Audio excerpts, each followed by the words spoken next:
ప్రస్తుతం ఉన్న స్మార్ట్ యుగంలో ఏ ఇంట్లో చూసినా సెల్ ఫోన్లే దర్శనమిస్తాయి. రోజంతా సెల్ ఫోన్ వాడి ఇంట్లో ఛార్జింగ్ చేస్తాం. ఏ ఇంట్లోకి వెళ్ళినా స్విచ్ బోర్డ్ కు సెల్ ఫోన్ ఛార్జర్లే దర్శనమిస్తాయి. అలా స్విచ్ బోర్డ్ కు సెల్ ఫోన్ ఛార్జర్లు వదిలేసే అలవాటు చాలా మందికి ఉంటుంది కదా. కానీ అలా స్విచ్ బోర్డ్ కు సెల్ ఫోన్ ఛార్జర్ ఉంటే ఎంత ప్రమాదమో తెలుసా?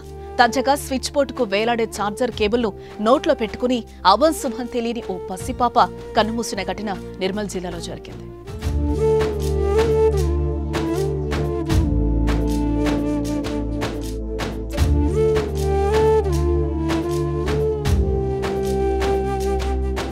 కడే మండలంలోని కొత్తమద్ది పడిగకు చెందిన దుర్గం రాజలింగు సుశీల దంపతుల రెండో కుమార్తె ఆరాధ్య ఉంది.